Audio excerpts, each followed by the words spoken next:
अस्सलाम वालेकुम। आज हम पढ़ेंगे राइबोसोम के बारे में। ये भी एक साइटोप्लाज्मिक ऑर्गेनेल है। इसको डिस्कवर किया था फेलेड ने इन 1955 में। यानी फेलेड ने 1955 में इसको डिस्कवर किया था और इसकी जो साइज़ है ये है हमारे पास 20 नैनोमीटर। सो पहला हेडिंग आपका हुआ हिस्ट्री का, बाद दूसरा हेडिंग हुआ साइज़ का और अ, जो तीसरा हेडिंग हुआ वो है डिफिनीशन का। यानी राइबोसोम्स क्या है। हमने एंडोप्लाज्मिक रेटिकुलम में भी राइबोसोम्स की फंक्शन पढ़ी थी कि ribosome is a cytoplasmic organelle या having a size of 20 nanometre which helps in protein synthesis. अगर आप डिफिनीशन इसकी करो तो ये साइटोप्लाज्मिक ऑर्गेनेल है जो प्रोटीन सिंथेसिस में हेल्प करती है।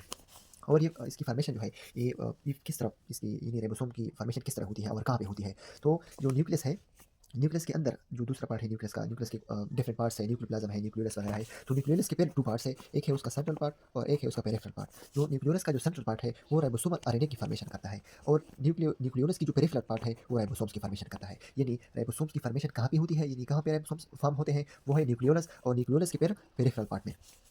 अब राइबोसोम्स है, इसकी कंपोजिशन क्या है, यानी ये किस चीज़ से बना है। तो राइबोसोम जो है ये बना होता है राइबोसोमल आरएनए के एंड प्रोटीन्स के। और ये प्रोटीन्स कौन से प्रोटीन्स होते हैं, हिस्टोन्स प्रोटीन। यानी equal amount of ribosomal RNA और हिस्टोन प्रोटीन आपस में मिलकर एक स्ट्रक्चर बना लेते हैं, उसको हम कहते हैं राइबोसोम्स, जो प्रोटीन सिंथेसिस में हेल्प करते हैं। फॉर एग्जांपल अगर राइबोसोम्स की हम बात करें कि राइबोसोम्स 100 जो आरएनए प्रोटीन से बने हैं, तो इस 100 में 50 हमारे पास हिस्टोन प्रोटीन होंगे और 50 हमारे पास राइबोसोमल आरएनए होगी। और इन 50-50 से मिलकर आपस में एक स्ट्रक्चर बना लेते हैं, इसको फिर हम कहेंगे राइबोसोम। ये इसकी एग्जैक्ट वैल्यू नहीं है, ये जस्ट आपको समझाने के लिए मैंने लिख दी। अब जो तीसरा वर्ड आता है इसमें पोलीसोम्स। कभी कभार इन्विजिलेटर या वाईवे में या एमसीक्यूज वगैरह में आती है कि पोलीसोम क्या है। पोलीसोम जो है ये ग्रुप ऑफ राइबोसोम्स है attach to single messenger RNA. यानी एक मैसेंजर आरएनए है, फॉर एग्जांपल ये मेरे साथ मैसेंजर आरएनए है, इसमें ग्रुप ऑफ राइबोसोम्स अटैच होते हैं और इस को हम क्या कहते हैं, पोलीसोम कहते हैं। अगर हम स्ट्रक्चर की बात करें कि राइबोसोम का स्ट्रक्चर क्या है, तो राइबोसोम जो स्ट्रक्चर है ये दो सब यूनिट से बना होता है। एक होता है स्मॉल सब यूनिट और दूसरा होता है लार्ज सब यूनिट। जो स्मॉल सब यूनिट है और लार्ज सब यूनिट है ये आपस में मिले हुए होते हैं मैग्नीशियम आयन के जरिए। यानी मैग्नीशियम आयन के थ्रू जो स्मॉल यूनिट है और लार्ज यूनिट है, यानी एक एक जो स्ट्रक्चर है वो स्मॉल होता है और दूसरा जो स्ट्रक्चर है वो लार्ज होता है और ये आपस में मिले होते हैं किसके जरिए, मैग्नीशियम आयन के जरिए। ये बहुत इंपॉर्टेंट एमसीक्यू है, इसमें एमसीक्यूज लाजमी आती है कि जो स्मॉल यूनिट और लार्ज यूनिट ऑफ राइबोसोम जो है ये किसके जरिए आपस में कनेक्ट होते हैं, यानी इसके जरिए आपस में अटैच होते हैं। तो वो मैग्नीशियम आयन है, इसके जरिए आपस में अटैच होते हैं। और दूसरी हमने पढ़ी थी, एक प्रोकार्योटिक सेल पढ़ा था, एक यूकार्योटिक सेल पढ़ा था। अब जो प्रोकार्योटिक है और यूकार्योटिक सेल्स है, इसके राइबोसोम जो है इसकी जो कंपोजिशन है वो डिफरेंट है। यानी जो यूकार्योटिक राइबोसोम्स की जो कंपोजिशन है वो 80s है, यानी 80 स्वेडबर्ग यूनिट है। और जो प्रोकार्योटिक की राइबोसोम्स की जो टोटल साइज है वो है 70 स्वेडबर्ग यूनिट। अब हमने तो पढ़ा कि एक राइबोसोम जो है वो स्मॉल यूनिट और लार्ज यूनिट से बना होता है और एक इस तरह प्रोकैरियोटिक राइबोसोम भी स्मॉल यूनिट और लार्ज यूनिट से बनी हुई होगी और यूकैरियोटिक सेल भी स्मॉल यूनिट और लार्ज यूनिट से बनी हुई होगी। अब इनकी जो कंपोजिशन है वो फिर किस तरह है, यानी अगर हम कहें कि प्रोकैरियोटिक राइबोसोम की जो स्मॉल यूनिट है वो है 30s यानी 30 स्टेबल यूनिट और प्रोकैरियोटिक राइबोसोम की जो लार्ज यूनिट है वो है हमारे पास 50s यानी 50 स्टेबल यूनिट। इसी तरह यूकैरियोटिक राइबोसोम जो है उसकी स्मॉल यूनिट है हमारे पास 40 स्टेबल यूनिट और जो यूकैरियोटिक की लार्ज यूनिट है राइबोसोम्स की, यूकैरियोटिक राइबोसोम की है वो है हमारे पास 60 स्टेबल यूनिट।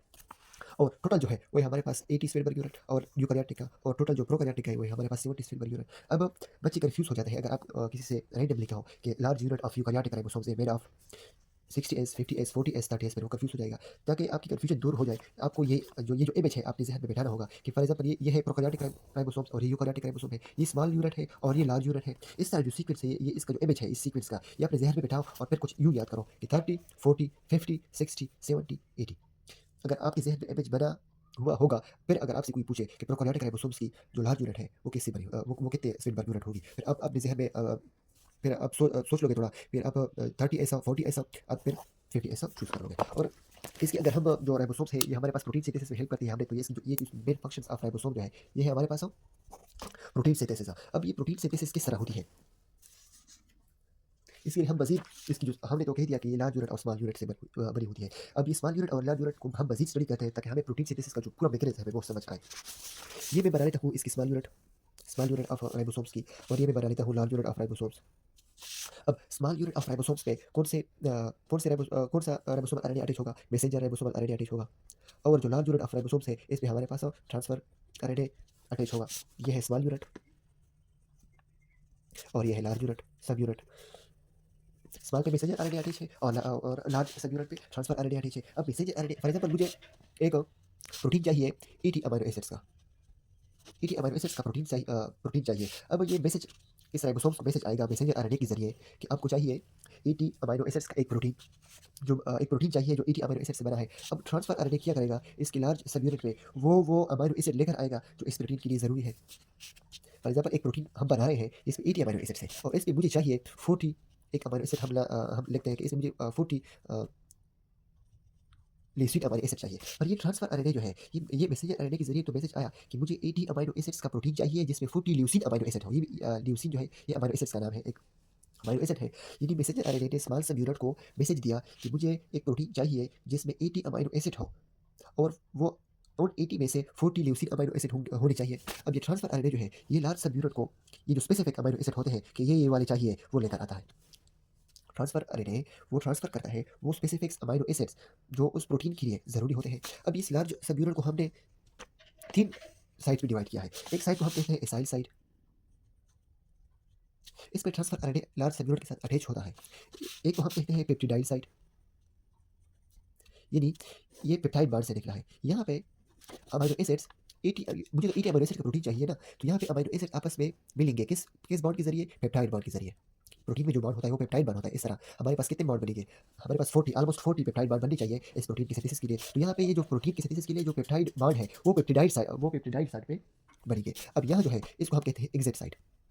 यहाँ पे ट्रांसफ़र आरएनए ने अपना काम कंप्लीट कर लिया, पेप्टाइड बॉन्ड भी बन गया। जब पेप्टाइड बॉन्ड बन गया इस तरह हर अमीनो एसिड के दरमियान पेप्टाइड बॉन्ड बना और मुझे 80 अमीनो एसिड का एक लार्ज प्रोटीन भी बन गया पेप्टाइड बॉन्ड के फॉर्मेशन से। फिर वो एग्जिट साइड जो है उससे हमारे पास ट्रांसफ़र आरएनए जो है वो एग्जिट कर लेगा और जो हमारे पास ये जो 80 अमीनो एसिड का प्रोटीन है ये हमारे पास रिलीज़ हो जाएगा।